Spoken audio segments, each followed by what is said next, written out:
Hi guys, and welcome to episode 1 of my plastic surgery journey. I cannot believe we are the day of me flying. The last few months have absolutely flown by, and in literally 1 hour's time, I'm leaving for the airport to go and have my surgeries. I'm so excited. I'm obviously very scared, very nervous. I haven't had any surgeries before. This is my first set of surgery and I'm really throwing myself into the deep end. You might notice that the background is different. I am at my sister's. I stayed at my sister's house last night. If you watched last week's video, I don't want to go into it too much. You'll know that yesterday was a bit of a fucking mess. So I stayed at my sister's house last night, so I was sort of here and we could just leave and I could have a good night's sleep. So let's run through what procedures I'm having. So I am having a full tummy tuck. Whether I end up having an extended tummy tuck, I'm not sure. I have lost about 2.5 stone since I last saw my surgeon. I will show you in about sort of a minute or two all my body, so don't worry, I'm going to show you in depth, up close, what my body is looking like. I am having a pubis lift, so they're going to like liposuction all my pubic area because the surgeon said I had a bit of a fat fupa, so yeah, that's all going to be sucked and pulled up. I'm having liposuction and J-plasma all in my bingo wings. In my hip dips, I'm having a fat transfer, and then I'm having fat transfer into my bum, so I'm having like a mini BBL. And then I'm also having liposuction and J-plasma in my inner thighs. I'm having liposuction and J-plasma in my waist. And I did speak to my surgeon about 3 or 4 weeks ago because I've got like a pocket of stubborn fat across my back. And I said, while I'm under, can we just suck all the fat out of my back? And he said, yeah, that's fine, that's no worries. Whether I have my back done tomorrow or whether I have that done in September, I'm not 100% sure. So let's talk about costs. I am very blessed to have a Turkish husband. I'm obviously having my surgery in Istanbul in Turkey. And what a lot of you probably won't know, that in Turkey you've got like the Turkish price and you've got the tourist price. The tourist price is always a lot more, and then obviously the Turks will obviously pay a lot less. Price that was given to us initially was 12,000 euros, which to me was quite a lot of money. I was like, right, okay, I haven't got that much money, but I've got a very persistent husband. We stayed in the coordinator's office for like over an hour negotiating. I didn't book this online. When we were in Turkey in March, we actually went in for a consultation, so I've already met my surgeon. He's already had a look at my body. So while I was, obviously after I had the consultation, we went down to like the coordinator's office to try and talk about a price. The price that we managed to get down to was £6,400, which is a huge difference to the 12,000 euros that it was initially. So initially, to make sure it was all booked and it was all reserved, I paid £100 deposit. Deposits vary like person to person. That's all I had on me to pay for it at the end of our last holiday. So I have had to get out £6,300 in cash. And you can pay by card or you can pay in cash. I have chosen to pay by cash because then I'm not going to be charged a non-sterling fee. Because when you're paying a big amount of money, what you think is a small non-sterling fee actually turns into quite a big non-sterling fee. So I didn't want to end up paying extra, so I thought I would just pay cash. And for anyone wondering, I'm going to Çevre Hospital in Şişli in Istanbul, and my surgeon is Dr. Ali Cem Oktay. If you want to check him out and check out his work, I will link both the Instagrams of my hospital and my surgeon in the description, so if you want to check that out, then have a look for yourself. So this hospital was recommended to me before I'd lost all my weight. I was provisionally looking for somewhere to get a gastric sleeve or a gastric band or something like that. And on a trip in, I want to say it was the March previously, me and Mert had been to so many different clinics. We'd been to a couple of like weight loss specialists, and we also went to Çevre. So Mert's friend is the CEO of Çevre Hospital, and Mert's been sending friends and family there for about 6 years, and they've had amazing results. So he's obviously had a lot of personal experience with this hospital. I hadn't had any personal experience with them. I wanted to shop around and make sure I was going to the right place for my gastric sleeve. We went in and I think I spoke to Dr. I think he was called Hakan. I might have got that wrong, so don't quote me on his name. So obviously I booked in for that, and then I started Mounjaro. I lost all the weight and I cancelled my surgery. But when it came time to obviously having my plastic surgeries, I was so happy with the hospital, and previously I'd already been in and had a consultation with the team about gastric sleeve. So I was very, very happy with the hospital, very clean, not too big, not too small, in the center of Istanbul, and it is a hospital, it's not a clinic. So it was just natural that I went back to Chevrolet to have my consultation for obviously all my plastic surgeries. I'm just trying to think if there's anything else that you guys wanted me to answer, because I know I did a video 2 days ago asking what you wanted to know, so I'm just trying to rack my brain and make sure I'm not missing anything off the list. And anything I do miss off the list, leave me your comments down below, and I can do a Q&A in a couple of weeks when I get home. So all your questions that I haven't been able to answer, I can answer them in a separate video. Right, let's get down to the nitty gritty. Let's show you my body, and let's say goodbye to the old girl, because tomorrow it's not gonna be the same. So here is my tummy, up close and personal. I'll get nice and close so you can see. It's very wrinkly. My skin is not very tight anymore. I've got an overhang,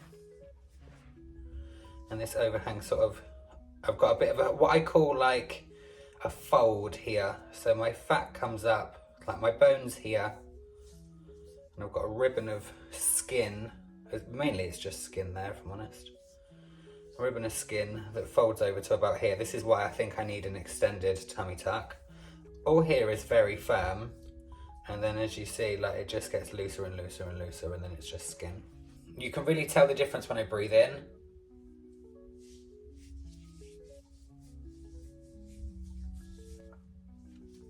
I will show you what it looks like when I'm sat down.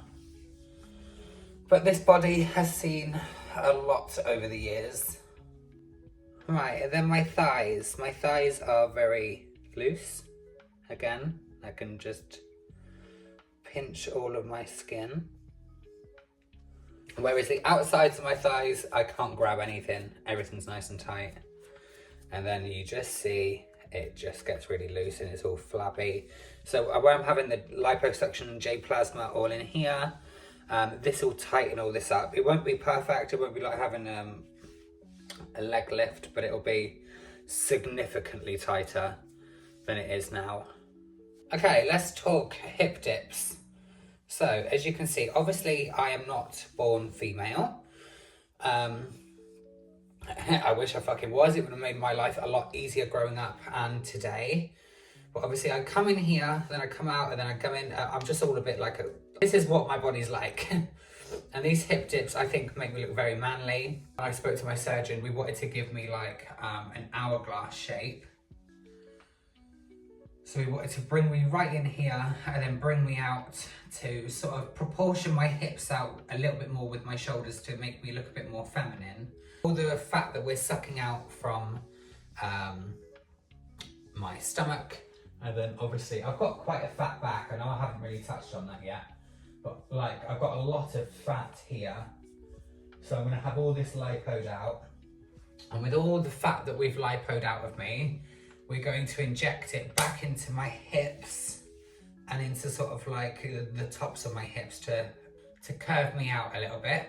And we're gonna do it in my bum because, okay, my bum's not the worst it could be, but like we're all okay round here and up here, but I've lost all volume sort of in these parts of my bum. It just, and here, I just want my bum like lifting. Does that make sense? Like my bum here is just gone south. I want to sort of pull my bum up, add some volume sort of around here, and just lift it a little bit. So I'm not having anything crazy. I just want a perky, peachy, lifted buttocks. And then obviously in my pubic area around here, because it's quite fat. Like the doctor said, I've got a fat fupa. They're gonna just liposuction all of this. And with my tummy tuck, what we're gonna do is obviously, we're gonna liposuction all this out, liposuction this as far as I'm aware. And then we are gonna cut up to my belly button and down, I think.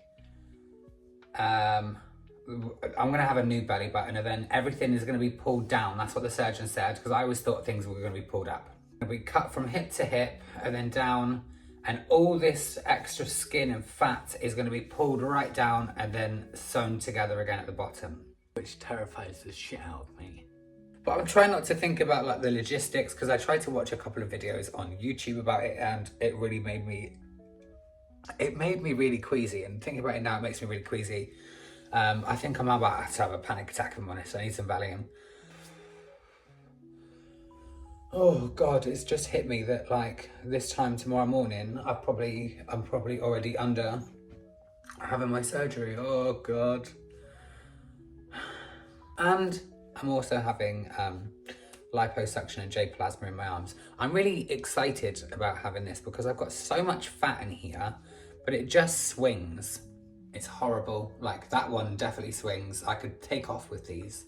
So I'm hoping that, I know they're not going to be perfect, but I'm hoping that they will be around sort of there.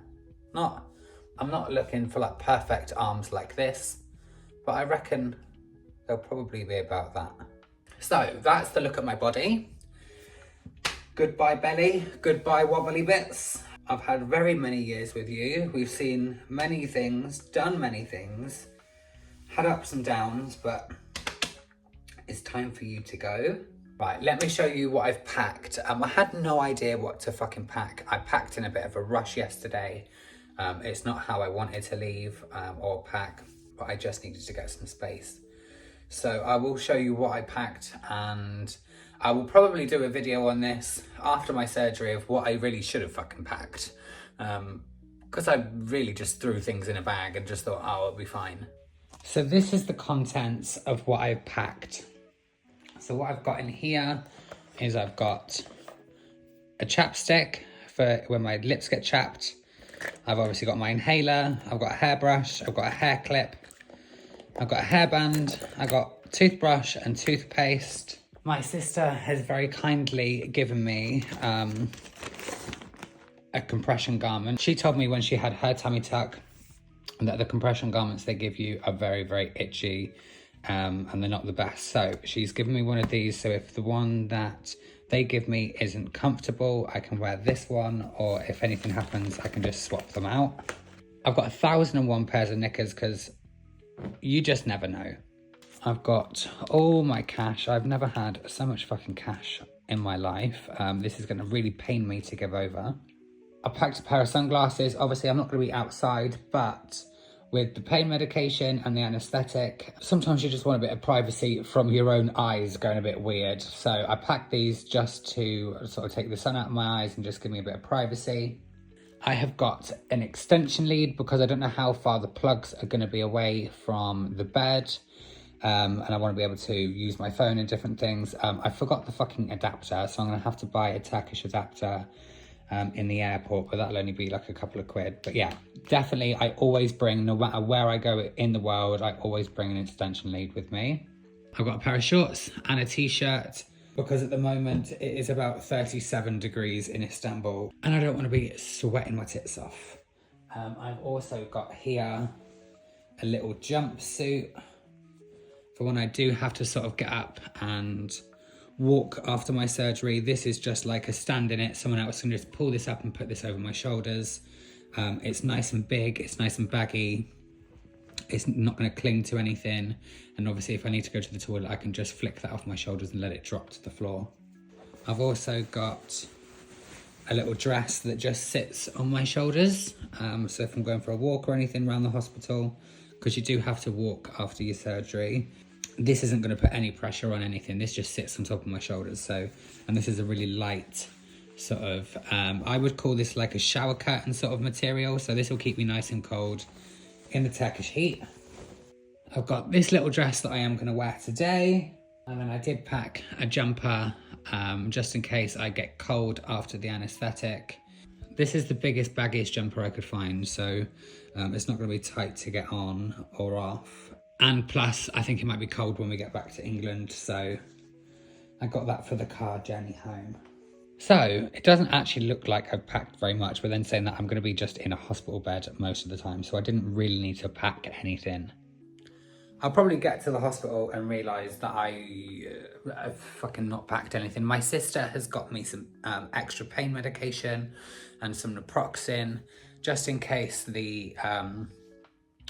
need a bit of a top up for different things. She's also got some Valium, just in case I start to freak out. I know the hospital normally give you like Xanax or something,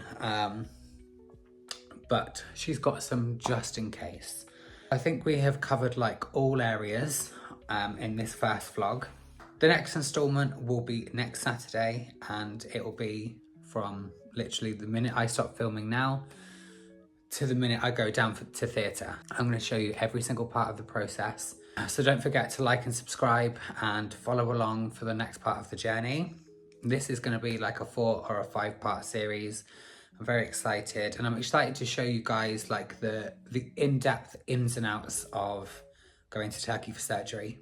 So with that, I'm going to end this vlog. Wish me luck, guys. I love you all. Oh, and I forgot to say, I've got medical travel insurance. So I got mine with Medical Travel Shield. I think it cost me £100. That covers me for anything to do with my surgeries. If anything goes wrong, I have any life-threatening complications, I'm insured up to like £2 million. So even if they have to transfer me to like the best hospital in Istanbul, then I'm covered. It is a necessity if you are going abroad for surgeries. You need to make sure you're covered. If anything does go wrong, you're going to get the best care and everything's going to be paid for. So yeah, make sure you get yourself some medical travel insurance that covers you for your plastic surgery or your weight loss surgery or anything like that. So that said, it's time to go to the airport. And it's time to finish this vlog. I love you all, guys. Don't forget to like and subscribe and hit that notification bell so you don't miss out on any future videos. And I'll see you on the next one. Wish me luck.